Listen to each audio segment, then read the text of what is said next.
Hello and welcome to Mind Shifters Radio. I'm Tim Hayes. I'm your host for the first hour.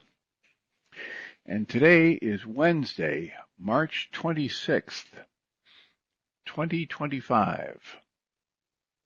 As always, we're grateful to everyone who's joining us here today, whether you're listening live or through the archives, as we spend a couple of hours teaching and supporting people in using some of the most powerful, effective, efficient, and accessible tools I've ever encountered. These tools are available absolutely free through the tireless efforts of Dr. Michael and Jeannie Rice on the website at whyagain.org. If you go to that website and click on the two words that say Start Here in the upper left-hand corner, it will take you to a page where you can download and read Chapter 24 of Dr. Michael Rice's book. His book is titled, Why Is This Happening to Me Again? And that chapter of the book contains a narrative description and explanation of the primary tool in this work. That tool is called the Reality Management Worksheet, sometimes called the Reality Management Wake-Up Sheet. And it's a tool I've been using to great effect for over 20 years now to improve the quality of my life and most of my relationships, and to turn any negative emotional experience I have into part of the infallible guidance system that each and every one of us has been given. You can also download the actual worksheet process itself. It's a simple PDF file. Click the link, download it, print it off, copy it as often as you'd like, and use it over and over again absolutely free. You can also go to your app store and type in the three words HeartLand Aramaic Forgiveness. And if you choose to do that before you're done typing the word forgiveness, you'll see the glowing heart icon. And if you tap on that, it will let you download a completely free and private app. It contains the Reality Management Worksheet. It contains an abbreviated version of that worksheet process. And it contains a copy of the Dragon Klingon game, which is a wonderful way to introduce these tools to even younger audiences. And we hope people do all of that soon and often, primarily because it tends to improve the quality of people's lives the more they actually apply these tools in their lives. Secondarily, because it tends to prompt comments, questions, answers, and testimonials. If you have any of those to share with us, we'd appreciate you doing so. You can email me at tjh@mindshifters-academy.org. And you can email Jeannie at jeanie@whyagain.org. That's whyagain.org. And if we get a comment or a question or a testimonial from you, we'll address it on the Internet show. And then, as time allows, send you a notification about what day and time that occurs so you can listen back to the archives for your feedback or input. And we greatly appreciate it whenever anybody chooses to do that, because it makes it so much easier for us to live into our intention with this work. The intention we have with this work is to be a service, and that is just so much easier to do when we know how these things are landing for you. Is it benefiting you to do a worksheet? Do you have questions about how to make the worksheets more effective or potent for you? Is there some aspect of the process that, try as you might, you can't get the worksheets to get you the results that you want? Is there some question you have about whether or not there's a more effective or efficient way to do the worksheet process? Are you resonating with some of the books we're reading? We had our support group last night. We have them on Tuesdays and most Tuesdays and Thursdays. And we had our group last night, and for the first time in quite a while, we decided to listen to some of the talk that is done at various levels with Byron Katie. And Byron Katie is the author of a body of work that they call The Work, and it's a series of questions that helps her, and she helps others with this, evaluate whether there's truth, deep truth, in any negative thought that she has. And she's discovered that she only really suffers when she believes her negative thoughts. She doesn't suffer from her negative thoughts. She can have all kinds of negative thoughts, and she can take the perspective that, well, now that's just plain silly, and move on and not take any negative effect from it. However, when she is, you might say, suckered into believing her negative thoughts, then she suffers. And so she asks 4 questions, complete with turnarounds, and steps people through that process, and she gets powerful results. Because of the format last night, there was just something about it that seemed too frenetic a pace, and she was in such a high-level energy that it wasn't really what we were looking for. So we stopped listening to that and tapped into the latest set of offerings from Guy Finley, which is that he's gone back over some of his old CD collections and isolated out some of his favorite stories from those collections and offered them to people as a package deal. And so we started listening to some of those for the second part of our group last night, and then had discussion about that. So we have plenty of time for comments or questions. Is there something you would like to hear, something you would like clarification on? Are you just tuning in because you want to listen to more of the reading of the book, A Walk in the Physical, with commentary that we've been doing? That book has been written by Christian Sundberg, and we're going over parts of it again, kind of in preparation for the fact that he's agreed to join us in August. I believe it's August 1st that he will be here on the Mind Shifters radio hour with us during the first hour. So let us know what would be of most use for you and how we can support you in improving the quality of your life experience. Nothing less than improving the quality of your life experience is our intention with this work, assisting you in making that happen or learning how you might make that happen each and every time we get together on this internet show and in the support groups. So, I almost gave the phone number. Don't want to give the phone number. I just want to say that if you're listening to us on the internet at live.needle.com/mindshiftersradio, we're glad you're here. If you'd like to be able to type in a comment or talk to us directly, you would need to first go to your app store and search for the Needle app. It's NEDL. It's an AI tuner for live radio. And download the app and open it up and sign in.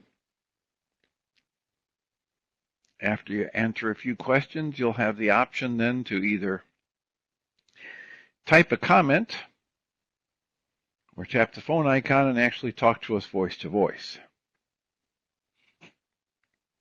And we would be most happy to have you chime in and let us know how we can support you most effectively.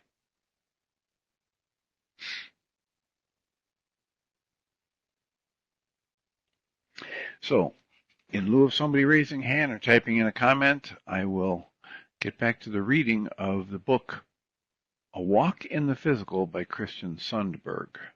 Please feel free to type a comment or raise a hand to talk to us, even if it seems that I'm in the middle of reading something or in Your contributions are seen as a blessing, and they're always welcome.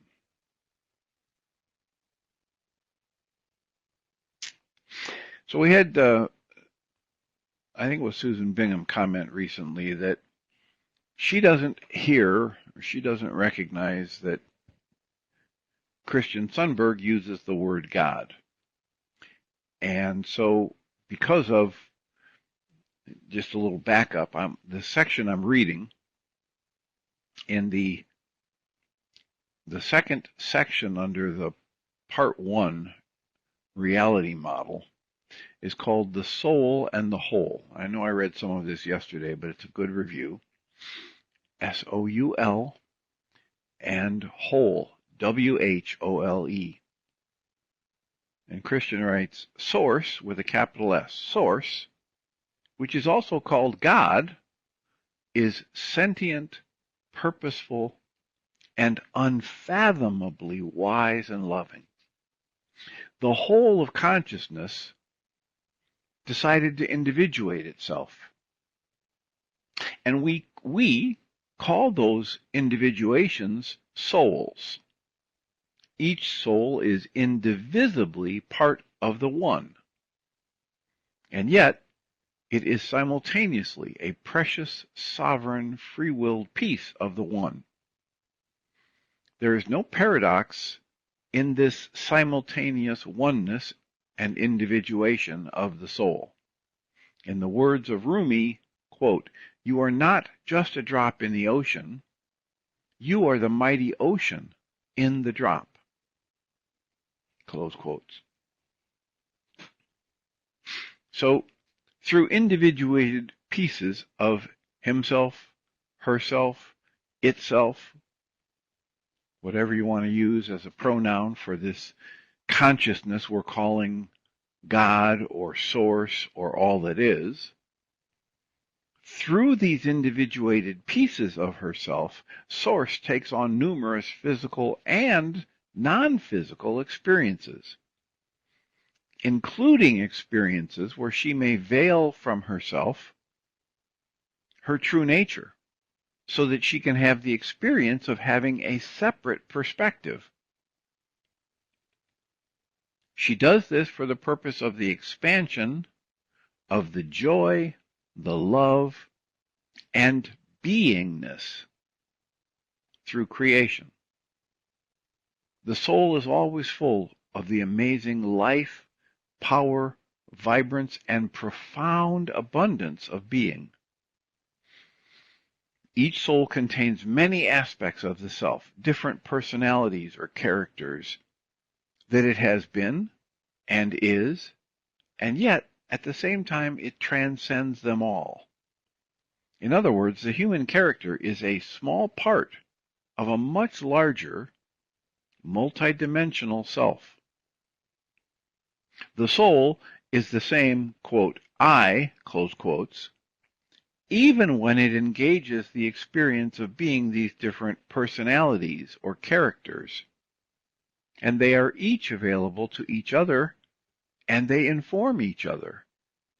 The self is unfathomably deep, and the individual can benefit greatly from personally exploring the depth of its own being. Source, as this entity of oneness that it contains and is everything, Source vastly transcends the sum of its parts. Source fully transcends all form, and yet is immanent within all form. Source fully transcends duality, which is simply a context where opposites and spectrums are experienced, and yet Source is immanent within all of duality.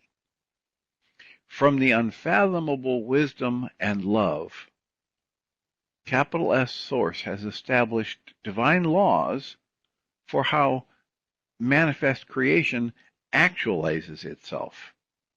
These laws form the foundation of all reality systems. and all activity takes place in accordance with these laws. The physical laws of our own universe are but a small subset of a larger divine law that governs how all things operate. Now, it just comes to me as I read that to, as I'm experiencing all of the seeming double talk and paradox involved in that. And what came to me is the idea that as I sit here, as fully as an adult in this adult body in my office in Northern Illinois, I have memories of things that I think happened to, quote, me, close quotes, or that I, quote, I, close quotes, participated in when I was 5 years old and 10 years old and 20 years old. And yet, if you were to see pictures of the 5-year-old or the 10-year-old or the 20-year-old, there'd be almost no resemblance from one to the other. So what is it that was me, that's I, that went through these things? And yet, as our physical science would tell us, there's not a single cell in my body today that was there when I was 5 or 10 or 20 or 30 years old. Not a single cell. So if I am not the physical body, and yet I think I had these experiences in the physical body, then what am I? What is the I? It's these kinds of questions that, in this case, Christian is inviting us into. In many cases, as we've talked about, there have been great gurus from the East who have had the entirety of their teaching contained in simply asking their students the question each time they meet, who are you?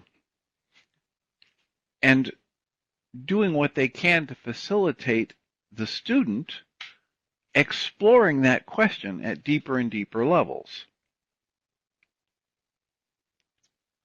Now, if you want a newer car or a bigger TV or a better stereo or enough money to have 3 houses in different locations, then questions like this are probably completely irrelevant to you. And yet, if you want a more deeply satisfying experience of life itself, moment to moment, these questions are essential. Because as you explore who and what you really are, and who is it that's having the experience, as you explore what is the relative and or absolute truth of any negative thought that you have or that you buy into, and as you explore what's, like Byron Katie, one of the best aspects of her work for me is in the third and fourth question that she asks people. The first question she asks is, when you have a negative thought, can you know that it's true? And just sit with asking yourself that question. Doesn't matter whether you can say yes or no as a final answer. It's all right, either way. And the second question she asks is, can you absolutely, beyond any shadow of a doubt, know that it's true? And again, just sit with that question and let yourself ruminate with it a bit and see what bubbles up. It's okay if the answer is yes or no. It doesn't really matter what the answer is. The process of questioning is what's of ultimate importance. And what that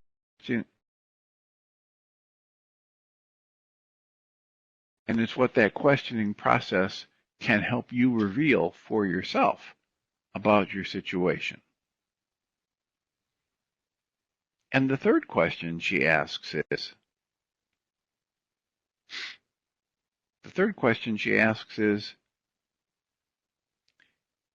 how do you feel when you think it's true or you believe this negative thought to be true?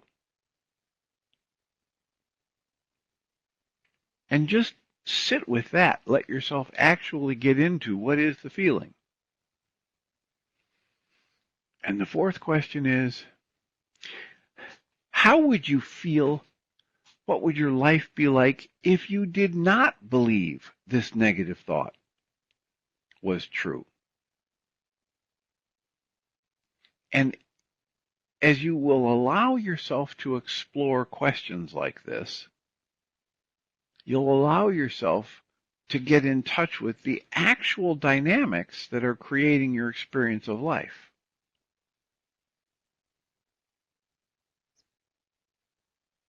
We have just a parade of people over the last 20 plus years who've been coming to the Tuesday support group. And if you did an evaluation of these people, they'd be all over the spectrum, from gender and socioeconomic status and an age range that probably runs from the 20s up to the 80s.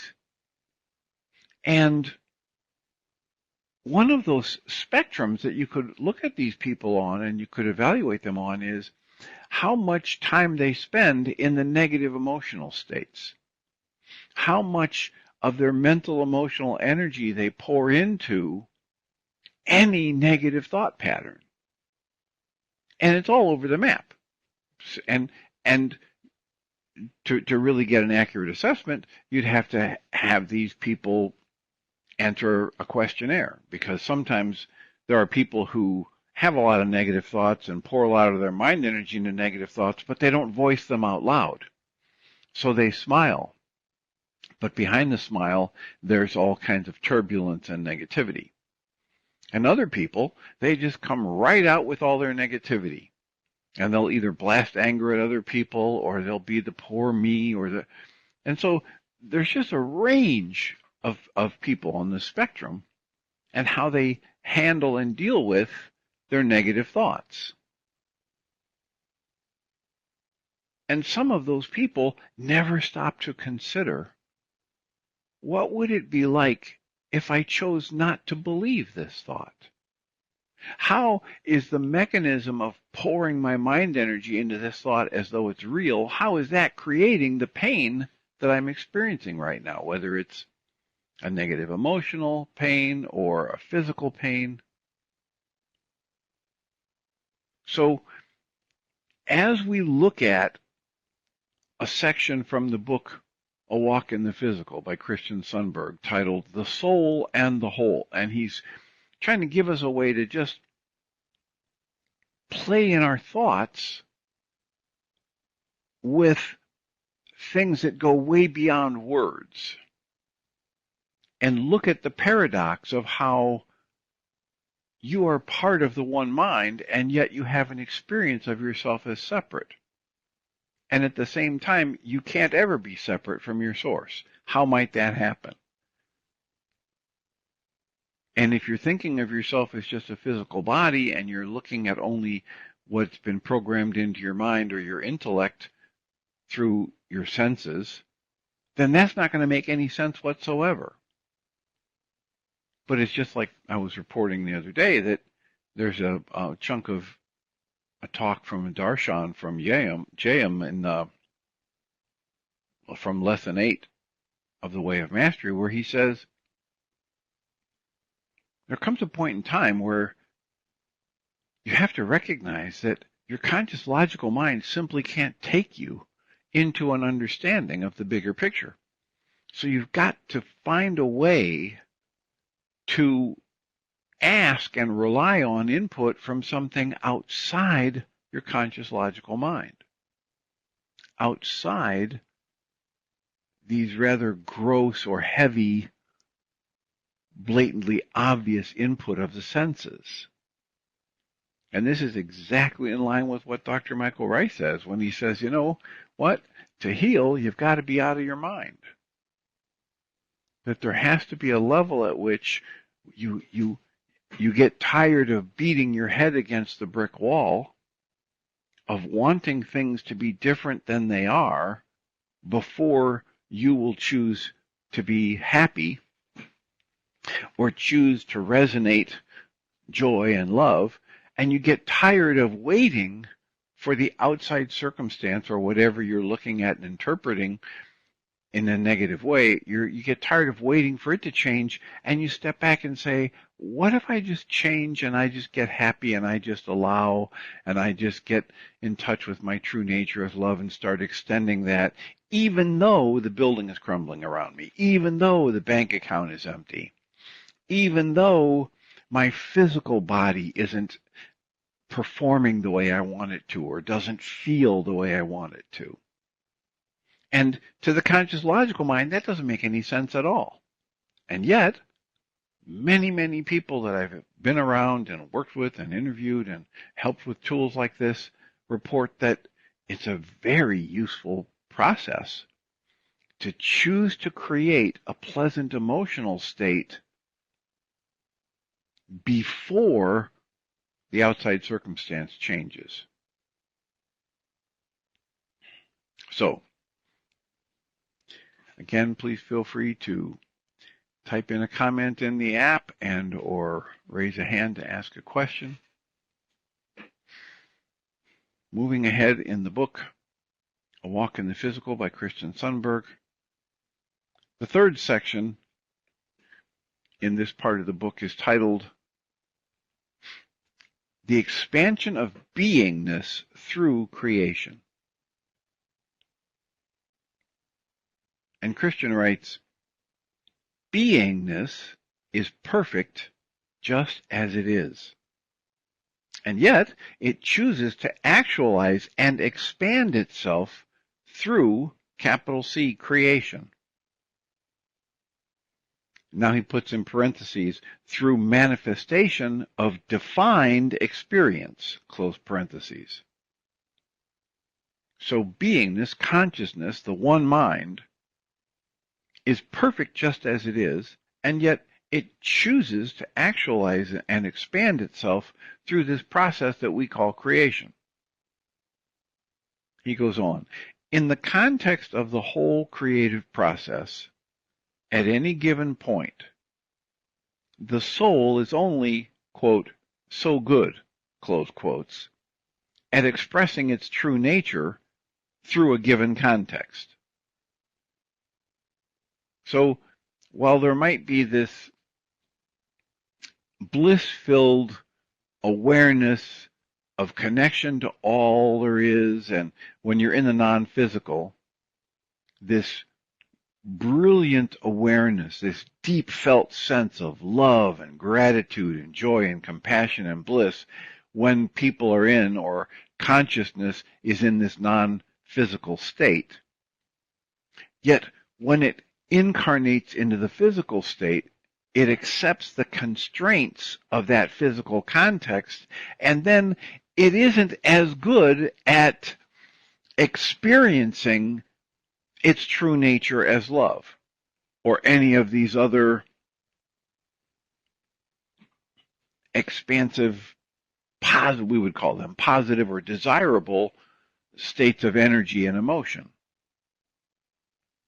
And so Christian goes on and says, this beingness develops its ability to experience those positive emotions more and more in these constrained contexts through an integration of defined experience. So as I go through the trials and tribulations that are laid out for me in life, and I practice remembering who I am and remembering that the people that show up in front of me are just other beings of brilliance and light just like myself, and if they're not acting in a loving way or in a compassionate way, it simply means that they've either temporarily forgotten or yet to discover their brilliance. And if I remind myself of that, then I get better and better at holding on to the awareness of my true nature in more and more difficult physical experience constraint sets. So, back to Christian's writing, he says that beingness develops its ability to get better at expressing its true nature through the integration of a defined experience. So that in that sense, this beingness is imperfect. That imperfection is experienced as fear within a given constraint set, but only in a given constraint set that has not yet been integrated. So it is entirely possible to go through the building crumbling around you, or the bank account being emptied by scammers, or your physical body having some terminal disease, and to go through that with awareness of your true nature and with awareness of the fear, but not being driven by the fear. He goes on and says, as beingness integrates various experiences and develops its ability to express its true nature within a wide variety of contexts, then this beingness grows its capacity for joyful expression. It's like lifting weights in a gym. If everything else is right and you're eating well and you go and lift weights and push a little bit and the muscles tear down, but then they build back even stronger. Christian writes, you, as a precious part of the whole, of the one mind, of the one consciousness, you are performing that important role right now, even as you listen to this book. In order to participate in this creative process,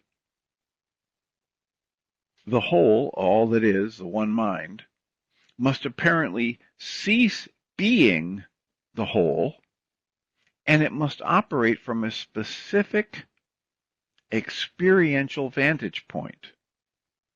And depending upon the reality system, that vantage point may include an experience of being apparently separate from others, much like what we experience here on earth. In other words, metaphorically speaking, the whole, capital W-H-O-L-E, the whole, all that is the one mind, the one consciousness, must fall asleep to its true nature, to the fullness of what it really is, and it must have a dream of being something that's quite limited. Reality systems, he puts in parentheses here, universes, close parentheses. Reality systems are like dreams within dreams within dreams. These are perspectives operating on a fractal scale of ever-increasing creative expression. Earth is just one dream, or rather, Earth is the shared dream experience of many millions of souls who are all part of one, the one mind, the one consciousness. And they also experience Earth from a lot of different perspectives.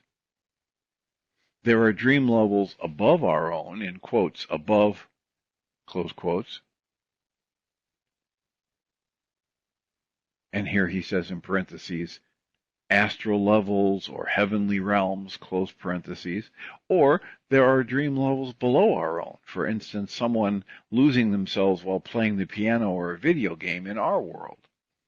They get so hyper-focused that they forget that they're part of a family, or that they're part of a community, or that there's a world going on around them. Christian writes, images and forms are simply the tools and toys of creation.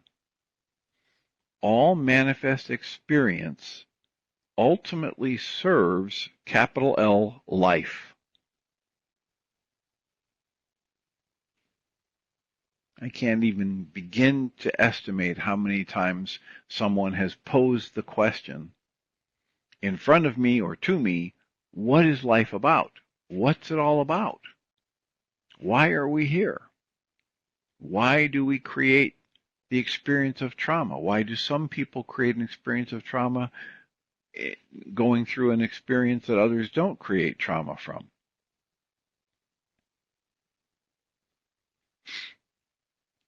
Well, he's got an answer to that. I don't know if it's the answer or the right answer or if it's right at all, but his answer here is, as we go through these experiences, we serve the purpose of expanding experience itself, life itself, consciousness itself.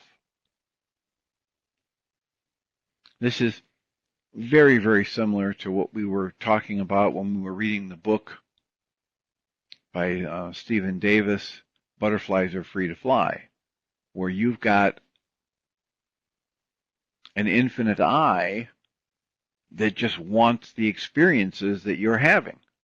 And the infinite I in the non-physical can't have the experiences that you have in the physical, so you just have the experience in the physical and pass that energetically onto your infinite I, and that's all you need to do. Just be here, and that's enough. The next line from Christian is, nothing is required of us at all. Nothing is required of us at all. Simultaneously, we wish to expand our joy and creative power by participating in creation. And we wish to, quote, evolve, close quotes, the quality of our being so we can more deeply experience and express love and joy in a variety of creative contexts. The expansion of being that takes place is an enriching of the body of living consciousness, such that it can more fully express itself in a wide variety of reality systems, and it can more fully experience and actualize capital L joy, or capital L love, and capital J joy. So the tie-in here to what Stephen Davis is talking about, what he believes he's discovered in his life experience as a spiritual seeker, is the same fundamental point. With Stephen Davis, he says each of us has an infinite I that wants to have experiences that it can't have in the non-physical, and so as a part of its awareness, it creates the physical body that a little part of its consciousness is in, and all we have to do in life is just be here and have whatever reactions we have, joyful, angry, hopeful, sad, scared, whatever it is, and that's a success, because that experience is then integrated into the infinite I, and it expands its capacity for experience and creation. So you don't need to create a nonprofit that saves 5 million people from starvation. You don't need to create SpaceX that launches starships. You don't need to start the new political party that will bring justice and compassion to your country. You might, but you don't need to. Whatever you're engaged in, however you're living your life, is an expansion of the experience of creation, and therefore it's a success all by itself. And here Christian is writing very much the same thing when he writes, nothing is required of us at all. And simultaneously, each of us, as sparks of the one divine mind, we might want to expand our joy and creative power by the way we participate in this creative process, and we might wish to, quote, evolve, close quotes, the quality of our being so that we can more deeply experience and express love and joy in a variety of more challenging constraint sets or contexts. He writes, the expansion of being that takes place is an enriching of this body of living consciousness, such that it can more fully express itself in a wide variety of reality systems, and it can more fully experience and actualize love and joy.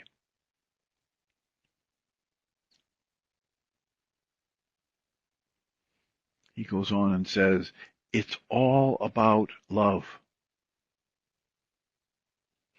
Now, I know people that would just get thoroughly triggered by that because they see so much pain and suffering, they see so much hatred, they see so much separation and isolation and poverty. But I'm going to read what he says anyway. The title of this section, it's a very short section that says, it's all about love. And Christian writes, in short, everything is about capital L, love. In a sense, no further words are required. As reiterated by many thousands of near-death experiencers, parentheses, people who've technically died and seen the other side and then returned, close parentheses, and as has been taught by spiritual teachers throughout the centuries, we are here to give love, to receive love, to express love, to actualize love, to enjoy and share love, and to expand our capacity to experience our true nature as love. Our entire human journey is ultimately performed in the name of love. Love is our true nature, and we seek to express and expand that nature through our human context. The entire experience of duality is a gift of love. When we extend love to the person next to us, we are impacting what is real. Love has the power to heal our world. So, just to recap, as we're reading this section, if you were to listen to the audible version of this book, this section is almost incomprehensible because there are so many notations in reference to the 166 short essays that are contained in another part of the book. And so you would hear because of the rules of the Audible program, they have to read everything verbatim. So that would sound like, in short, everything is about love. 001, 126. And then a little bit later on, you would read 018, 027, 108, 131. Our entire human journey is ultimately performed in the name of love. And then you'd hear the entire experience of duality is a gift of love, 077 and 117. Each of these numbers representing an essay that you can link to, go to that part of the book and get a further clarification. So here's one example of those short essays. The first one is titled, Love is the Answer. And this essay reads, the great consciousness, awareness in which we have our being, that which we often call God, is also the source of all form. That capital S source is unfathomably loving. Thus, the deepest root of all things, every single thing, is love. This can sometimes be extremely hard for us to see on earth while our awareness is constrained to the experience of physical reality. And yet, no matter where we are, love is there.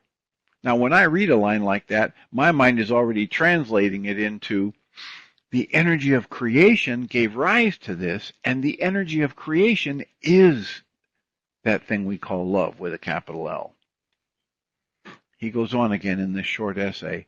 When we totally let go of the form, when we totally let go of all our interpretations and beliefs, we immediately begin to move away from the confusion of form and toward the constant foundation of love that endures beneath every surface.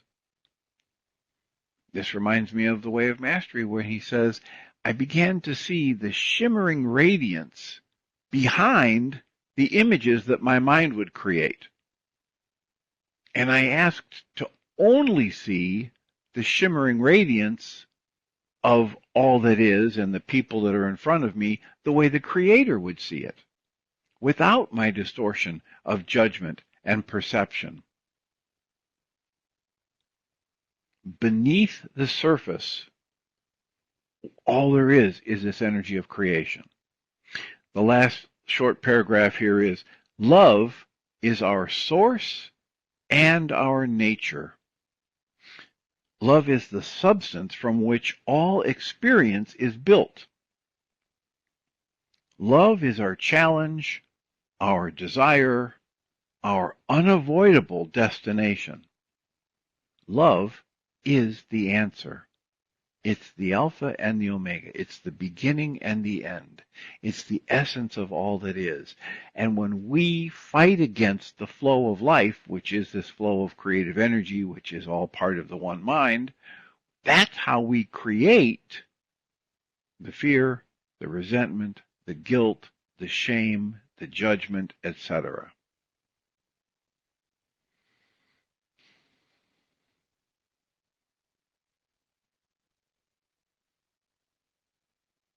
So, we have some time for comments and questions. We've got about 10 minutes left before we wrap this up. How's this landing for people? What's striking you most? What's it stirring up when you're being asked to question everything about your nature at deeper and deeper levels? How, if at all, does it make sense to you to say that everything is about love and that love is the answer and that love has the power to heal our world? I remember there was a time in my life when I was going through the indoctrination process of becoming a psychologist.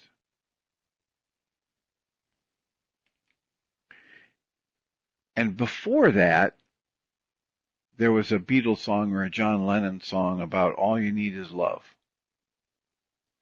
And I remember quite vividly how I was indoctrinated into the realm of psychology and the, quote, science, close quotes, of psychology, which I'm here to tell you right now is not scientific very much at all. And I remember moving from enjoying songs like that, all you need is love, etc., to, fake screaming, no, that's not enough, you need, and then I would recite what had been programmed into me from the training to be able to call myself a psychologist about how you need communication and you need respect and you need all these other things. Different words. Different words that hold different meanings for everybody that hears them.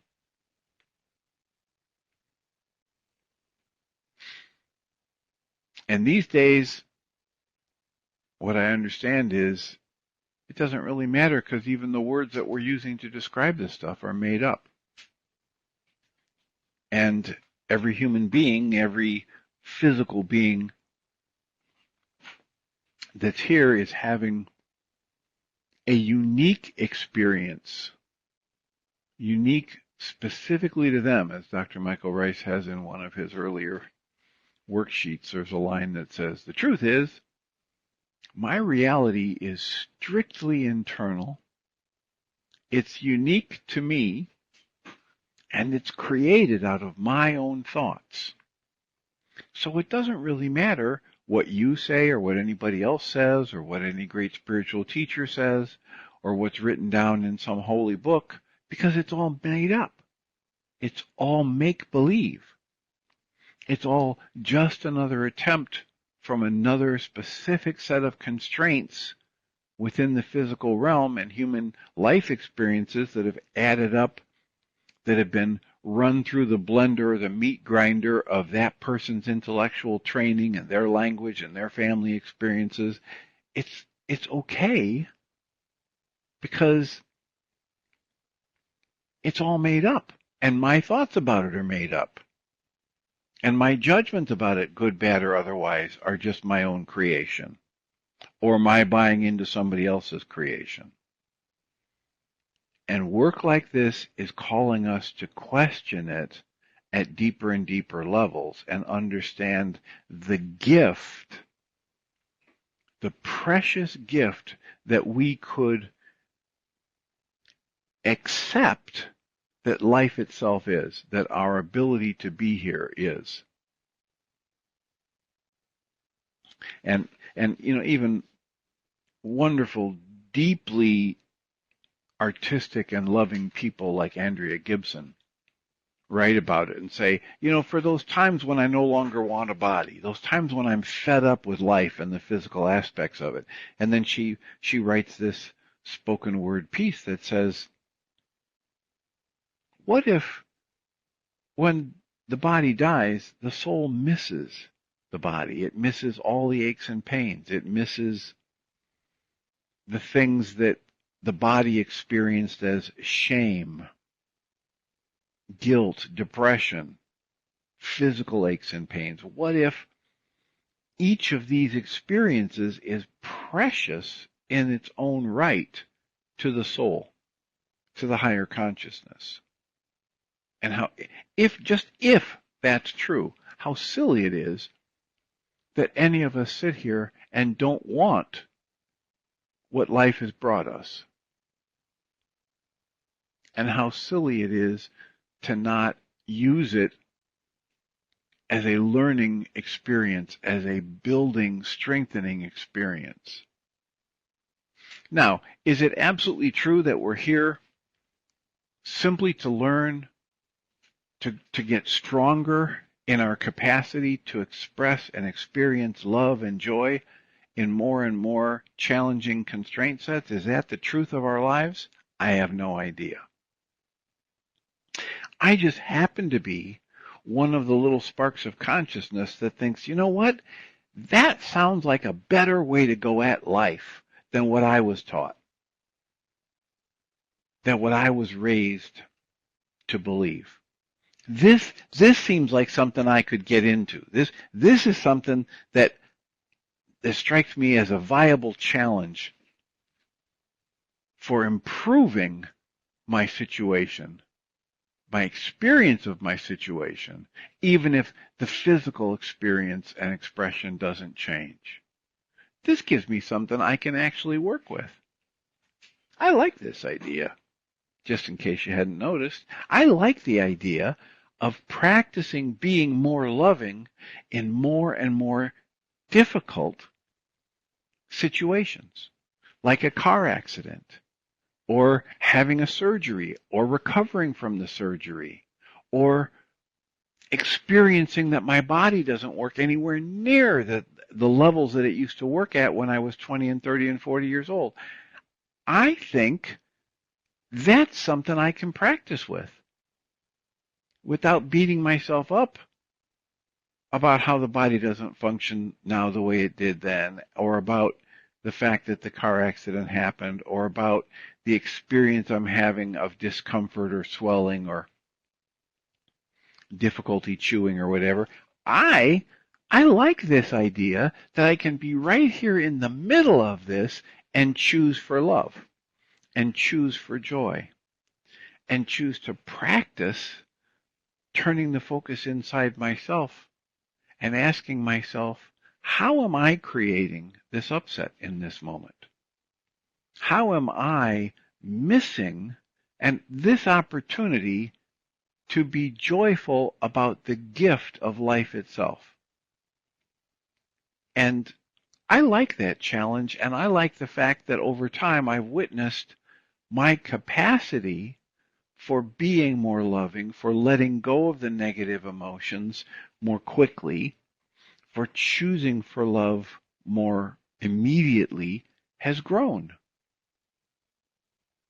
And with some of the tools like Michael and Jeannie have put out here and some of the practices that I've developed, I can say, and I've said this many times to people, I spend the tiniest fraction of the time in my life these days experiencing the negative emotions as a result of the work I've done to change my perspective, my view on, and my experience of this flow of energy, this flow of life, this thing we call life. So, is Christian right about this? I have no idea. But I hope you can hear me say directly that I like this idea, and I'm playing with this idea, and the more I've played with it and applied the tools like Michael and Jeannie make available, the better my life experience has gotten and continues to get. Even in the face of physical challenges and discomforts that 10 or 20 or 30 years ago I would have been railing about with anger and upset. But instead of that, these days I get to choose for joy. I get to choose to focus on my true nature as love. I get to choose to work to extend that loving energy in my thoughts, words, and actions day in and day out. And it has resulted in a beyond words improvement in my life experience. And if there's something we can do to assist you in stepping into that work or learning how to use these tools in that way, please let us know. In the meantime, I'll remind us all that tomorrow will be a Thursday night. We'll have another support group Thursday night. In just a couple minutes after I end this show, Michael and Jeannie should start their second hour.